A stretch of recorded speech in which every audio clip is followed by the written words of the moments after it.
Информационное агентство Bitter Winter опубликовало очередную статью о несправедливой политике китайских властей в отношении студентов и школьников Восточного Туркестана.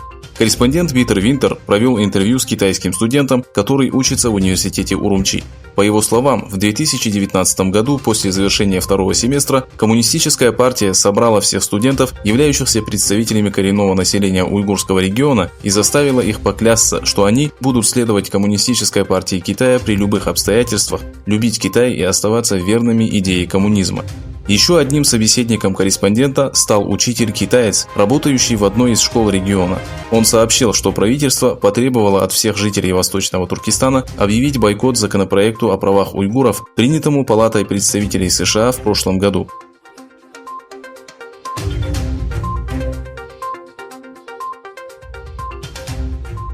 Тысячи пользователей социальных сетей в Турции присоединились к акции «Мы не забыли Восточный Туркестан», начатой 4 мая гуманитарной организацией EHH. Целью акции является осуждение ассимиляции и геноцида, проводимой китайскими коммунистами в уйгурском регионе. Акцию поддержали неправительственные организации, религиозные деятели, академики и простые граждане.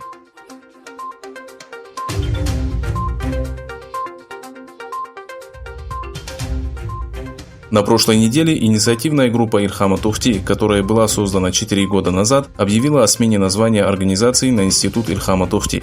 После чего, ссылаясь на профессора Ильхама Тохти, приговоренного к пожизненному заключению, представитель института заявил, что основной их деятельностью станет призыв уйгуров и ханьцев к мирному сосуществованию. Это вызвало негодование некоторых уйгурских неправительственных организаций, которые заявили, что слова главы института Ильхама Тохти не отражают истинного видения уйгурского вопроса. Позднее глава инициативной группы Ильхама Тохти принес свои извинения из-за путаницы, вызванной его заявлением. Несмотря на свои гуманные взгляды, Ильхам Тохти был приговорен к пожизненному заключению китайским режимом. Наша цель – ознакомить западный мир с Ильхамом Тохти и раскрыть истинное лицо Китая, подчеркнул глава института.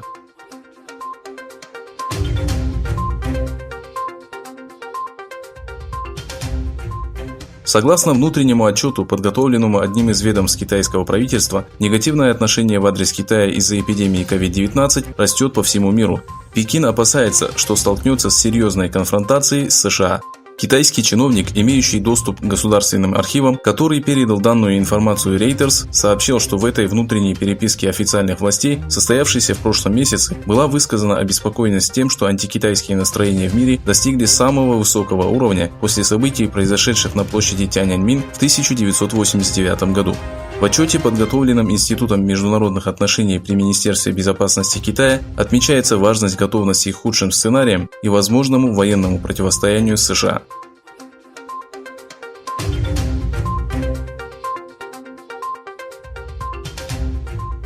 Комиссия иностранных дел Палаты представителей США сообщила о начале расследования попыток Китая проникнуть в американские университеты.